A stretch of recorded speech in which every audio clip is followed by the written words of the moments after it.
সবুজ হাল্ক মেলার চুড়ির দোকানে দাঁড়িয়ে সবুজ চুড়ি পছন্দ করছে। তার মুখে সরল হাসি। শি হাল্ক তার বান্ধবীদের সাথে মেলায় ঘুরছে। সবুজ হাল্ককে দেখে হাসে। সবুজ হাল্ক লজ্জা পায়। গ্রামের মেলায় আগমন হলো বিভীষিকা চৌধুরীর। তার সাথে রয়েছে তার অনুচর মদন। মদন, এই মেয়েকে? চৌধুরী সাহেব, এ হলো তালুকদার বাড়ির মেয়ে শি হাল্ক, একবারে বাঘিনী।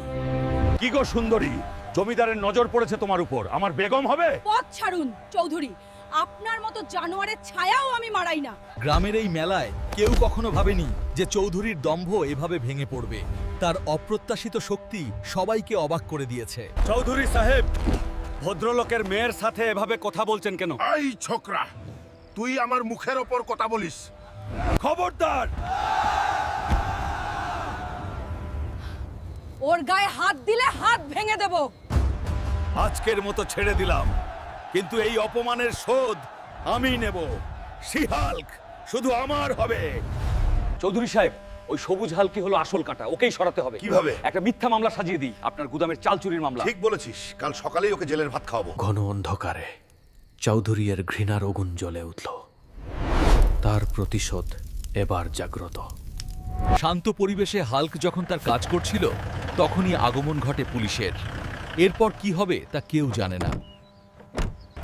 এই হাল্ক, তোকে গ্রেফতার করা হলো। এটা ডাহা মিথ্যা, আমি চোর নই। গ্রামবাসীরা অসহায় ভাবে দেখছে। দারোগা সাহেব, এমন মার মারবেন যেন ও আর কোনোদিন শিহালকের দিকে তাকাতে না পারে। আহত সবুজ দানবটি তার নিঃসঙ্গ সেলে ভারী শ্বাস ফেলছে। চাঁদের আলোয় তার ক্ষতগুলো স্পষ্ট। না, এটা হতে পারে না। এটা অ্যাবমিনেশন চৌধুরীর চক্রান্ত। গ্রামের ইতিহাসে আজকের দিনটা কালো হয়ে থাকবে।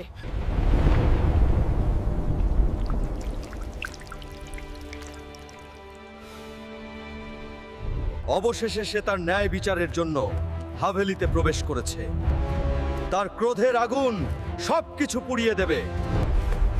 কি গো, নিজেই চলে এলে?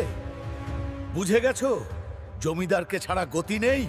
সবুজ হালকে এক্ষুনি মুক্তি দিন। ওকে ছাড়তে পারি এক শর্তে, যদি তুমি আমাকে বিয়ে করতে রাজি হও। তোর এত বড় সাহস!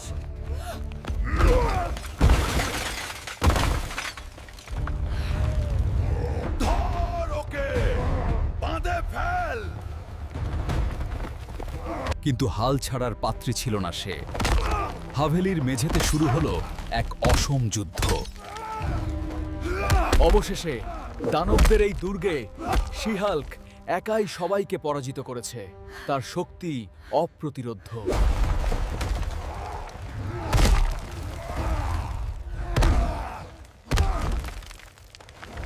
যদি আজ রাতের মধ্যে সবুজ হালকের মুক্তি না হয়, তাহলে তোর এই কাছারি বাড়ি আমি জ্বালিয়ে দেব। চৌধুরী সাহেব, এ তো মেয়ে নয়, সাক্ষাৎ বাঘিনী। ওই হালককে ছাড়বি না, আর ওই শি হালককেও গ্রেফতার করবি। আমার উপর হামলা করেছে।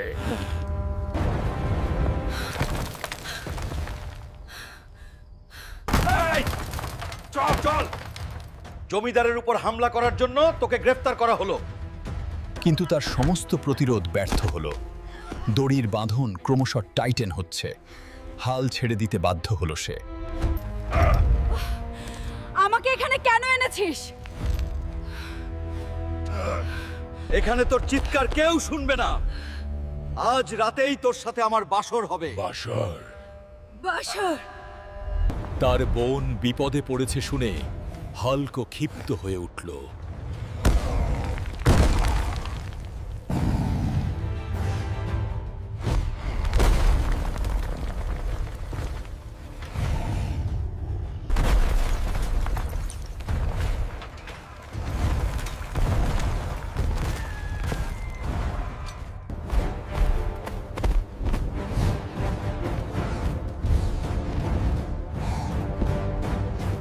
কাছে আসবি না, জানোয়ার!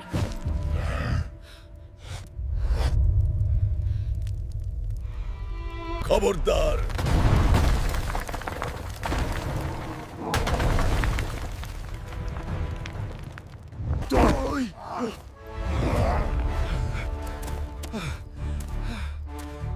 তুই কি করে এলি?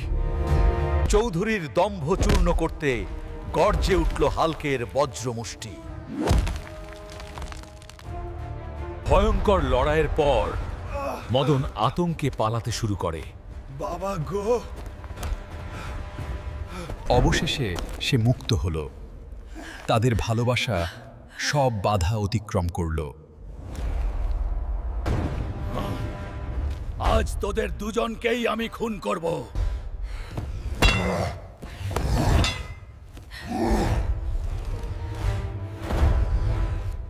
হাল্ক! অবশেষে নায়ক তার শক্তি ফিরে পেয়েছে। দানব চৌধুরী পিছু হটতে বাধ্য হচ্ছে। যুদ্ধের মোড় ঘুরছে। তাদের সম্মিলিত আক্রমণ শুরু হয়েছে। অ্যাবোমিনেশন চৌধুরী এই আনকম্প্রোমাইজিং শক্তির সামনে অসহায়। অবশেষে এসপি সাহেব এসে পৌঁছালেন। অন্ধকারের অবসান ঘটিয়ে আলোর রেখা দেখা যাচ্ছে। তোমার খেলা শেষ, চৌধুরী। গ্রামের উপর চৌধুরীর অত্যাচার শেষ হলো। ইন্সপেক্টর এবং তার সহযোগীকেও গ্রেপ্তার করা হয়েছে। এসপি সাহেবের নেতৃত্বে পুলিশ ন্যায় বিচার প্রতিষ্ঠা করেছে। অবশেষে শান্তি ফিরে এসেছে। তাদের চোখে বিজয়ের ছাপ স্পষ্ট। অবশেষে বহু প্রতীক্ষিত সেই রাত এলো। দুটি ভিন্ন জগতের মানুষ ভালোবাসার বন্ধনে আবদ্ধ হলো। আমি ভাবতেই পারিনি তুমি একাই চৌধুরীকে অমন মার মারতে পারো। আমরা একসাথেই লড়েছি। আজ থেকে আমাদের কেউ আলাদা করতে পারবে না। কেউ চেষ্টা করলে দুজনে মিলে তাকে শেষ করে দেব। আমি সব ট্রান্সলেশনসে খুব ভালো।